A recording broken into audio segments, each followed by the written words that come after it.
Hello friends, welcome to our channel current affair updated. This is Devashish Awasthi. जैसे आपको पता होगा we are dealing with 10 AM daily series. तो आज का लेक्चर नंबर 110th है और आज का जो कट ऑफ होने वाला है that is going to be 6 marks. तो याद रखिएगा 6 मार्क्स कट ऑफ है, इजी है क्वालिफाई करना, but it going to be a tricky question. So देखते हैं कौन कौन इस कट ऑफ को क्लियर कर पाता है। Okay, so let's start. देखिए पहला क्वेश्चन जो आपके सामने है that is related to a very famous body that is known as competition commission of India. Okay, तो क्वेश्चन ये है which among the following statement are correct with regard to competition commission of India. Okay, पहला statement ये है कि एक constitutional body है। The second statement is कि it consist of a chairman and 6 members which are appointed by central government. हो सकता है अब आपको ये पॉइंट्स नहीं पता हो, है ना, आपने कभी इस बॉडी के बारे में सुना भी ना हो। ओके, बट स्टिल आपको यहाँ पर बताना, इसलिए मैंने यहाँ पर क्वेश्चन लिया, इसमें आप इस बॉडी के बारे में जान सकें। ओके, आपको बताना कौन सा स्टेटमेंट करेक्ट है। As usual 1 only 2 only both correct या बोथ ही स्टेटमेंट रॉन्ग है। बट आई थिंक एक पॉइंट तो सब लोग बता सकते हैं यहाँ पर, क्योंकि मैंने कॉन्स्टिट्यूशनल बॉडीज ऑलरेडी पढ़ाई हुई है। ठीक है, जिसने नहीं पढ़ी है प्लीज डिस्क्रिप्शन बॉक्स में जाइए, वहाँ हमारी वेबसाइट का लिंक दिया हुआ है, आप हमारे लेक्चर्स को देखिए, वहाँ पर पॉलिटी के लेक्चर्स, तो आपको पता चल जाएगा कि competition commission of India is not a constitutional body. तो फर्स्ट स्टेटमेंट रॉन्ग है। सेकंड स्टेटमेंट में आप रिस्क ले सकते हैं अगर आपको आइडिया नहीं है, क्योंकि सेकंड स्टेटमेंट यहाँ पर सही है। याद रखिएगा it consist of a chairman and 6 members which are appointed by central government. Okay, अब आपको मुझे कमेंट बॉक्स में बताना है कि रिसेंटली अभी कॉम्पिटिशन कमीशन ऑफ इंडिया का चेयरमैन कौन है, ये आप मुझे कमेंट बॉक्स में मेंशन करिए। ओके, तो यहां पर करेक्ट आंसर हो जाता है that is option number B.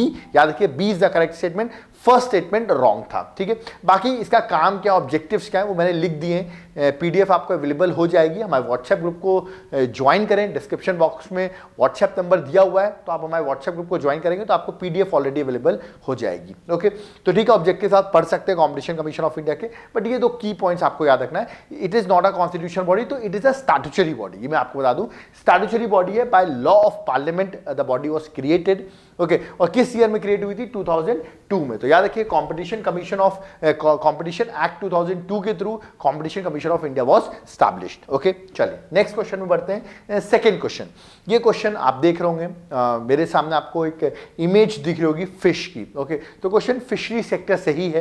Question है, आपको दो स्टेटमेंट दिए गए हैं regarding fishery sector in India. This is very important question. देखिए मैंने किस तरह इसको पॉलिटी और ज्योग्राफी से कनेक्ट करके क्वेश्चन दिया आपको। पहला स्टेटमेंट है इंडिया जो है वो सेकेंड मेजर प्रोड्यूसर है फिश का। ठीक है, through out aquaculture in the world में सेकेंड मेजर प्रोड्यूसर है किसका, फिशरीज का। ओके, सेकेंड स्टेटमेंट है कि फिशरीज जो है it is included in union list. This is the second point.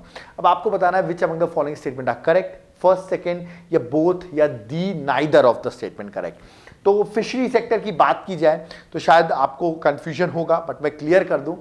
Second statement जिसने सोच रहा होगा करेक्ट है, वो रॉन्ग है। Fisheries included in the state list. Okay, आपको पता होगा state list, union list, concurrent list होती है, तो स्टेट लिस्ट में आती है।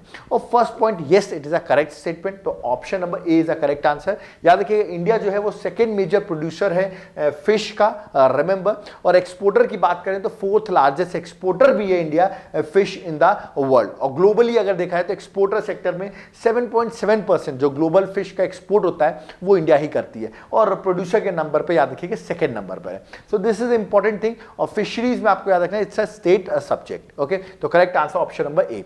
थर्ड क्वेश्चन में आते हैं, ये करंट अफेयर से रिलेटेड क्वेश्चन है।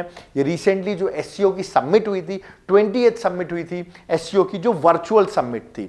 ओके, आपको पता है कोरोना वायरस है जिसकी वजह से सबमिट वर्चुअल हुई थी। ओके, अब ये 28th जो सबमिट हुई थी उससे रिलेटेड मैंने क्वेश्चन यहाँ पे फ्रेम किया है।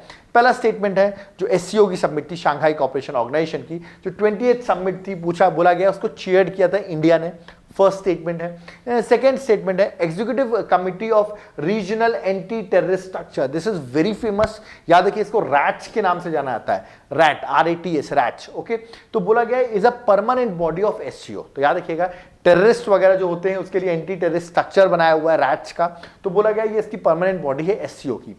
जिसने भी थोड़ा बहुत भी एससीओ के बारे में पढ़ा होगा तो रैट्स के बारे में भी सुना होगा। ओके, तो दो स्टेटमेंट है which among the following statement are correct. As usual options आपके सामने हैं, तो ये तो आप गेस कर सकते हैं कि एससीओ की ऑफ कोर्स इंडिया चेयर नहीं कर रहा था, रिमेंबर। तो फर्स्ट स्टेटमेंट रॉन्ग है, but yes second statement is correct. RATS जो है याद रखिएगा जो रीजनल एंटी टेररिस्ट स्ट्रक्चर है, it's a permanent body of SCO. Okay, तो इसका करेक्ट आंसर हो जाता है that is option number 2 B only. Remember, तो आपके दिमाग में सब फेस को चेयर कौन कर रहा था, तो वो भी मैं आपको बता देता हूं। तजाकिस्तान जो था वो चेयर कर रहा था इस बाकी 28 जो वर्चुअल सबमिट हुई है उसको। ओके, अब आपको मुझे कमेंट बॉक्स में बताना है एससीओ में टोटल कितने मेंबर्स हैं, ये आप मुझे कमेंट बॉक्स में बताइए एससीओ में कितने मेंबर्स हैं। ओके, जो भी लेक्चर्स देख रहे हैं मैं फिर से रिपीट करूं, आप कमेंट बॉक्स में जो क्वेश्चन मैं आपसे पूछा करूं उसको जरूर आप लिखा करिए, आता हो तब भी आप लिखा करिए, आपको एडवांटेज देगा। देखना फ्यूचर में कहीं ना कहीं आपको ये पॉइंट एडवांटेज जरूर देगा। ओके, तो करेक्ट आंसर आपको मुझे कमेंट बॉक्स में मेंशन करना है। ओके, चलिए आगे बढ़ते हैं। नेक्स्ट क्वेश्चन है तो ट्रिकी क्वेश्चन है, मेरा मानना है क्वेश्चन बहुत लोगों का गलत हो सकता है। स्टेटमेंट है यहाँ पर, एक वर्ल्ड ज्योग्राफी से क्वेश्चन है अर्मीनिया के बारे में। शायद किसी ने कंट्री सुनी होगी, किसी ने कंट्री फर्स्ट टाइम सुन रहे होंगे, कोई बात नहीं। कोई स्टेटमेंट है दो रिलेटेड टू अर्मीनिया। अगर आपको ऐसे क्वेश्चन नहीं बन रहे हैं डिस्क्रिप्शन बॉक्स में जाइए, वेबसाइट को विजिट करें और वर्ल्ड ज्योग्राफी के लेक्चर्स आप जरूर देखें। ओके, क्योंकि ये वर्ल्ड ज्योग्राफी के मैपिंग से क्वेश्चन है। ओके, पहला ऑप्शन है कि shares the border with Caspian Sea, Caspian Sea की बॉर्डर से शेयर करता है अर्मीनिया। ठीक है, फर्स्ट स्टेटमेंट।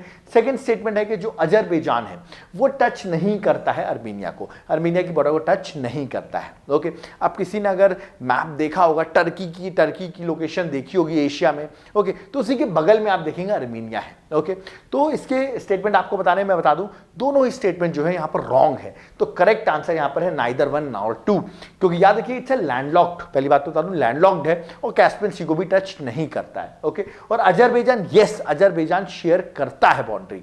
आप कहेंगे सर ऐसे समझ में नहीं आ रहा है, तो let's go with the diagram. मैं आपको डायग्राम दिखाता हूं। This is the diagram of Turkey, आप समझ पा रहे होंगे टर्की कहां पर है, उसी के बगल में आप देख रहे हो दिस इज अर्मीनिया, और आप देख रहे हैं कि ना ये ब्लैक सी को टच कर रहा है ना ही ये कैस्पियन सी को टच कर रहा है। So this is a very important point, please mark it out. Okay, और ये अजरबैजान है उसको टच कर रहा है। ओके, अब आप मुझे अर्मीनिया और अजरबैजान की जो कैपिटल है वो मुझे आप कमेंट बॉक्स में बताइए। मे बी अर्मीनिया की कैपिटल आपको नहीं पता होगी, नेट में सर्च करें उसके बाद कमेंट बॉक्स में जरूर लिखें। ओके, तो यहां पर correct answer option number D, both statement are wrong. Okay, next question में आते हैं, question number 5। This is again very easy question but थोड़ा सा ट्रिकी है। डीएमआईसी के बारे में शायद किसी ने सुना होगा, that is Delhi Mumbai industrial corridor. This is very important corridor. Okay, पूछा गया है कि किस स्टेट को ये टच नहीं करती है। ठीक है, तो smart sustainable industrial cities which aims to create under Delhi Mumbai industrial corridor, okay, does not comes in which of the following states. कौन सा स्टेट जो है डीएमआईसी की जो कुछ सिटीज हैं याद रखिएगा वो इसमें नहीं आती है। तो स्टेट्स जो दिए गए हैं पंजाब की, उत्तर प्रदेश, हरियाणा, राजस्थान, ये तो क्लियर हो गया है। दिल्ली मुंबई इंडस्ट्रियल कॉरिडोर, तो आप गेस कर सकते हैं कौन सी, याद रखिएगा smart sustainable industrial city which aims to create under DMIC does not comes under this following state. इस स्टेट के अंदर वो सिटी नहीं आती है, वो आपको बताना। कौन सा ऐसा स्टेट है इसकी सिटी नहीं आती है बताना आपको, तो याद रखिए करेक्ट आंसर ऑप्शन नंबर ए है पंजाब। पंजाब की नहीं आती, मैं आपको डायग्राम दिखा देता हूं, शायद आपको और ज्यादा बेटर समझ में आ जाएगा डीएमआईसी के बारे में। आप देख रहे हैं ये जो दादरी आपको दिख रही है, ठीक है, यहां से आपको दिख रहा होगा Mumbai, okay, that is Jawaharlal Nehru port. Okay, तो ये पूरा डीएमआईसी है। ठीक है, इसमें आप देख रहे हैं किस किस स्टेट्स को टच करता है वो मैं आपको बता देता हूं, Uttar Pradesh, Haryana, Rajasthan, Madhya Pradesh, Gujarat and Maharashtra. Remember in states को टच करा, this is very important. Okay, ये प्रोजेक्ट वैसे 2008 से चल रहा है। आपको मुझे कमेंट बॉक्स में बताना है ये जो कॉरिडोर प्रोजेक्ट है, ठीक है, ये आपको मुझे बताना है किस कंट्री की हेल्प से हम डीएमआईसी कॉरिडोर बना रहे हैं, that is Delhi Mumbai industrial corridor. This is very important. Dadri in state of UP से याद रखिएगा जवाहरलाल नेहरू पोर्ट जो मुंबई में उसको कनेक्ट करता है। So this important, around 1504 kilometre का इंडस्ट्रियल कॉरिडोर डेवलप हो रहा है। कंट्री आप मुझे बताइए किसकी हेल्प से हम बना रहे हैं, तो पंजाब तो कहीं भी नहीं। आप देखिए पंजाब, ये पंजाब तो बहुत ऊपर है, तो पंजाब का कोई लेन देना नहीं है। ओके, चलिए नेक्स्ट क्वेश्चन में आते हैं, that is going to be question number 6। Important है, हैदरपुर वेटलैंड से रिलेटेड क्वेश्चन है। पूछा गया है स्टेटमेंट बताने कौन सा स्टेटमेंट करेक्ट है। पहला कि एक रामसर वेटलैंड साइट है हैदरपुर। सेकंड स्टेटमेंट है कि जो हस्तिनापुर वाइल्ड लाइफ सेंचुरी है वो इसकी बाउंड्रीज में आता है। अब आपने शायद ये वेटलैंड नहीं सुना हो, मे भी नहीं सुना हो, इट्स ओके, कोई बात नहीं है, क्योंकि ये रामसर वेटलैंड साइट की में नहीं आता है, that is why it is not so important, but still याद रखना आपको, न्यूज में इसलिए मैंने कवर किया है, रामसर साइट में नहीं आता। यस, जो हस्तिनापुर वाइल्ड लाइफ सेंचुरी है जो कि उत्तर प्रदेश में है, ऑफकोर्स उसकी बाउंड्रीज में लोकेटेड है, तो correct answer option number B, that is 2 only. Remember, ठीक है, तो याद रखिए कभी कभी ऐसे स्टैटिक क्वेश्चन देख लेना चाहिए, कभी एग्जाम में आपको हेल्प मिल सकती है। ओके, नेक्स्ट क्वेश्चन में आते हैं, question number 7। SIAM Bharat air force joint exercise हुई है इंडिया और किस कंट्री के साथ, याद रखिएगा, Siam Bharat air force exercise, India and which country. Direct static question है, UAE, Thailand, Indonesia, Australia, direct बताओ, you can mark the correct answer. The correct answer is B, that is Thailand, remember. तो ये आपको पता होना चाहिए, थाईलैंड के साथ ही एक्सरसाइज हुई है, ठीक है। यहाँ पे कुछ एक्सरसाइज लिखी हुई है, इनकी पीडीएफ आपको मिल जाएगी। याद रखिए एयरफोर्स की कुछ एक्सरसाइज में लिख दी है, इंडिया की फ्रांस के साथ, ओमान के साथ, रशिया के साथ, Singapore, Thailand, UAE, UK, USA के साथ जो एक्सरसाइज होती है उनके नाम क्या है। याद रखिए पीडीएफ आपको हमारे व्हाट्सएप ग्रुप पे मिलेगी, व्हाट्सएप का ग्रुप का नंबर डिस्क्रिप्शन बॉक्स में मेंशन है। ओके, चलिए आगे बढ़ते हैं। नेक्स्ट आते हैं क्वेश्चन नंबर 8 में, और सिटमैक्स 20 से रिलेटेड क्वेश्चन है, अभी हुई, आपको पता होगा सिटमैक्स 20। पहला स्टेटमेंट है, ये एक मैरीटाइम एक्सरसाइज है इंडिया और श्रीलंका के बीच में, और सेकंड है, ये जो अभी हुई है ये हुई है अंडमान सी में। Which among the following statement are correct. अगर आपने अभी रिसेंटली करंट अफेयर पढ़ी होगी तो याद रखिएगा ये इंडिया और श्रीलंका के बीच में Andaman sea, yes it happens at Andaman sea. और क्या ये इंडिया और श्रीलंका के बीच में है? नो, इंडिया और श्रीलंका के बीच में नहीं है। तो correct answer option number B है, दैट इज 2 ओनली। तो आपके दिमाग में होगा सर फिर ये सिटमैक्स जो है ये किन कंट्री के बीच में है? तो याद रखिएगा इंडिया एंड सिंगापुर के बीच में। दिस इज वेरी इंपॉर्टेंट, याद रखिए इंडिया एंड सिंगापुर। तो एस से आप श्रीलंका मत सोचिएगा, इट्स सिंगापुर। ओके, चलिए 9th क्वेश्चन में आते हैं, स्ट्रेट ऑफ डॉवर। सीधे वर्ल्ड ज्योग्राफी से डायरेक्ट क्वेश्चन, इजी क्वेश्चन पूछे, स्ट्रेट ऑफ डॉवर। ये आपको पता होना चाहिए स्ट्रेट किन दो कंट्रीज के बीच में है, that is very easy question. ऐसे क्वेश्चन नहीं बन रहे हैं तो I would suggest you please थोड़ा सा वर्ल्ड ज्योग्राफी आपको पढ़ना पड़ेगा। उसके लिए डिस्क्रिप्शन बॉक्स में जाइए, हमारी वेबसाइट में हमारे कोर्स को आप ज्वाइन करेंगे, कंप्लीट कोर्स भी अवेलेबल है जिसमें आपको ये क्वेश्चन, ऐसे इजी क्वेश्चन तो बन ही जाएंगे। ऑप्शन है France and Italy, Japan and South Korea, Indonesia and Malaysia, या UK and France. These are the 4 options. Okay, state of Dover नहीं पता है कोई दिक्कत नहीं, अभी याद रखिए UK and France the correct answer. ये रहा मैप, ये रहा आपका दैट इज यूके, ये रही आपकी फ्रांस, और this is known as strait of Dover. Okay, strait, what is strait मैं ऑलरेडी पढ़ा चुका हूं अपने वर्ल्ड ज्योग्राफी के लेक्चर में, I think that is very clear. Okay, narrow water channel होता है, ठीक है। तो correct answer option number D. और लास्ट क्वेश्चन पे आते हैं, आज के लास्ट क्वेश्चन पे। अगेन वर्ल्ड ज्योग्राफी से क्वेश्चन मैंने लिया है। वर्ल्ड ज्योग्राफी इंपॉर्टेंट पार्ट होता है, उसको याद नहीं करना होता, उसको एनालाइज करना होता है, ठीक है। क्वेश्चन यहां पे पूछा गया है, does not share border with Afghanistan. कौन सी कंट्री अफगानिस्तान के साथ बॉर्डर शेयर नहीं करती है?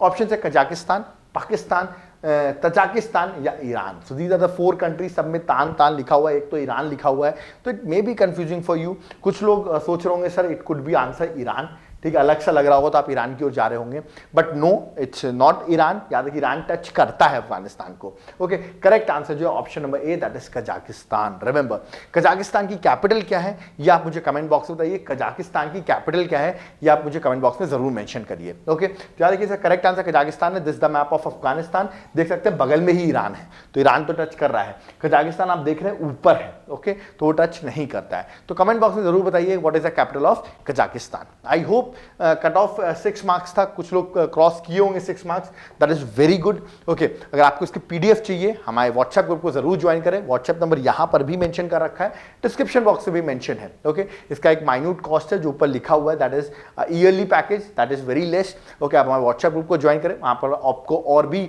हिंदू एनालिसिस वगैरह भी चीजें हम प्रोवाइड करते हैं। ओके, अगर कोई डाउट क्वेरीज है कमेंट बॉक्स में जरूर कमेंट करें, और जो भी मैंने आपसे क्वेश्चंस पूछे हैं उनको कमेंट बॉक्स में जरूर कमेंट करें, मैं आपके सारे कमेंट्स रीड करते हैं। ओके, तो डू कमेंट, कोई क्वेरी हो तो भी कमेंट करें, और अगर आपको आंसर्स पता हो या आपने सर्च किए हो तो भी आप कमेंट बॉक्स में कमेंट करें। Thank you.